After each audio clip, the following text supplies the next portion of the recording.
Welcome back, ladies and gentlemen, and thank you for joining us on this Saturday afternoon. It is time again for our daily English Flash News edition, and I'm Daniel Cook, your host. The Democratic Party has made an analysis of the draft strategy for the justice reform and have come up with a long list of proposals to be submitted to the Special Parliamentary Commission.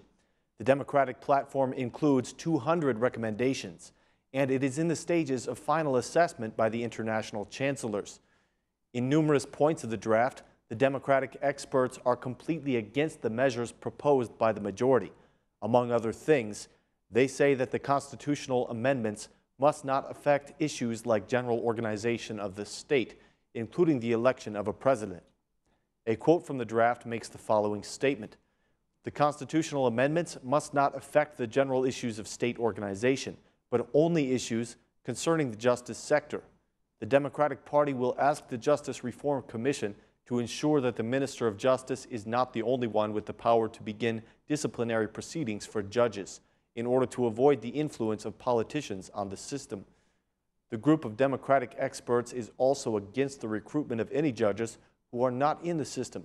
According to them, this is a practice that undermines the justice system and does not provide immunity to interference and political influence.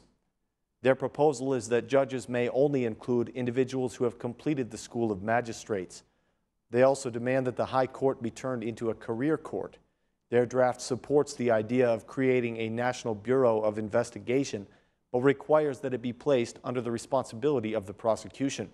Additionally, they request that more members be added to the National Judicial Conference.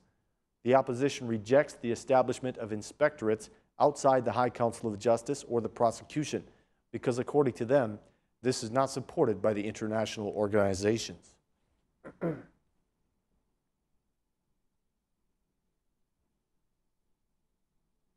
The Socialist MP Talant Balla made a new proposal to the Decriminalization Commission.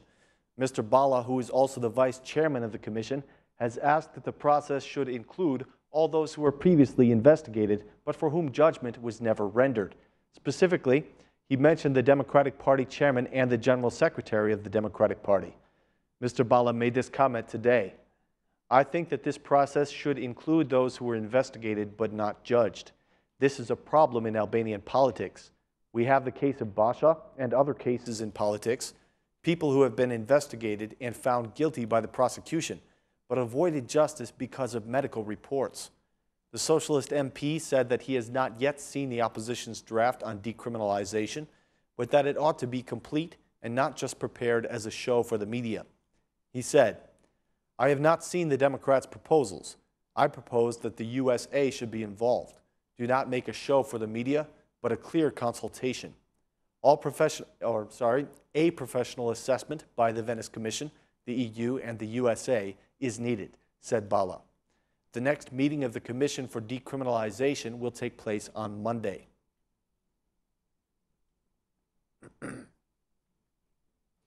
tax director Director Shehaj has published the results of the operation against informality in the first 10 days. According to Mrs. Shehaj, more than 13,000 inspections have been made throughout the country, out of which there were 1,968 violations found. Her statement was as follows: 13,532 audits have been conducted throughout the country. 1,490 subjects have been fined. The assets of 590 businesses have been confiscated, and 186 unregistered businesses were discovered.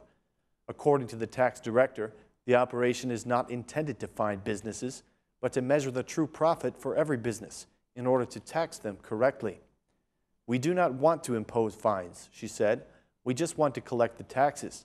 We want every business to operate according to the law.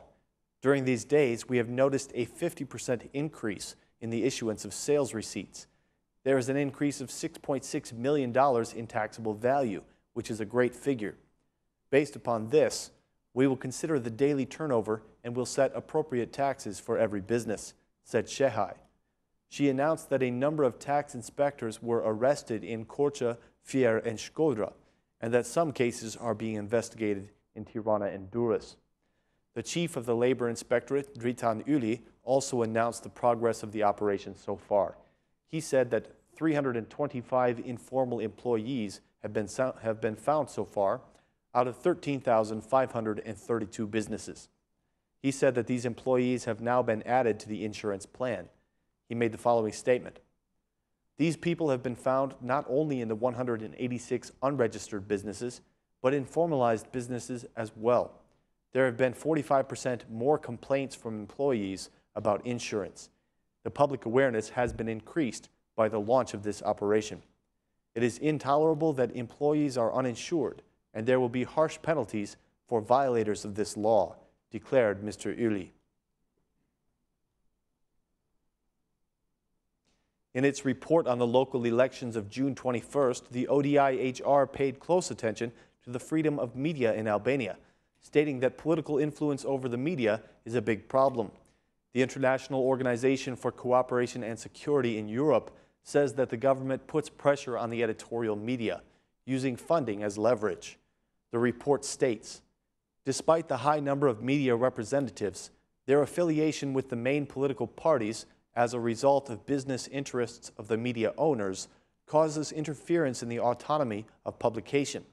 In addition, the dependence of the media from public tenders and state advertisements undermines the responsibility of the media to carefully review those in power. The OSCE notes that the Audiovisual Media Authority is politically influenced and requires legal changes in the coverage of election campaigns. The report goes on. The Electoral Code should clarify the sanctions against unbalanced coverage. For example, broadcasters could get a warning and a limited time to rebalance the coverage before being fined. The ODIHR also suggests that defamation be repealed as a criminal offense because it is inconsistent with the international practices. They require that accurate data on media ownership should be made public in order to more easily detect political influence on the media.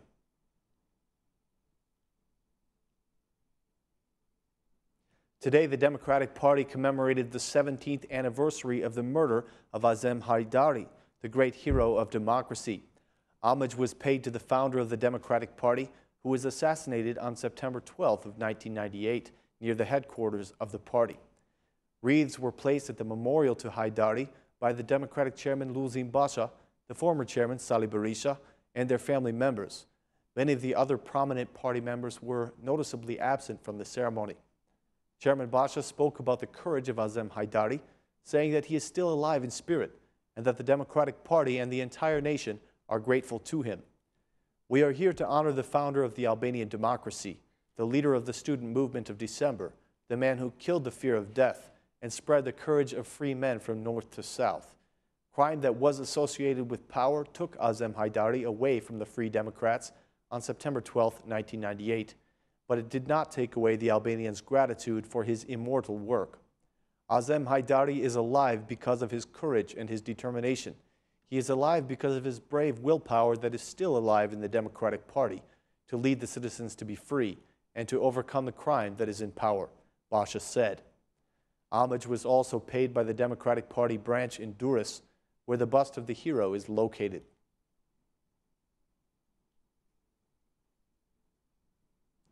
The political representatives in the Valley of Preševa have voted to establish an association of Albanian municipalities. A meeting was called by the Assembly of the National Council and held in Preševa.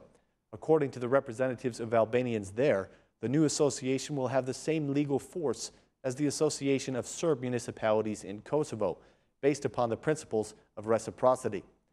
The association will be established under the statutes that will be drafted by a commission and approved by the Assembly.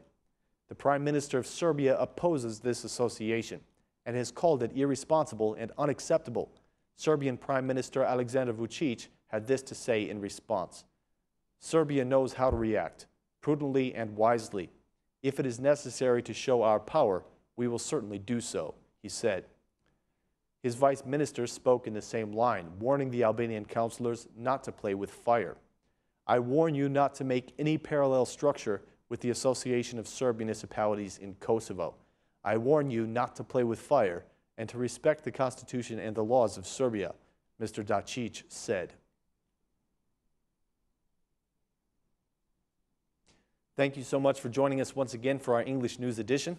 We hope you have a fantastic weekend, and see you again on Monday.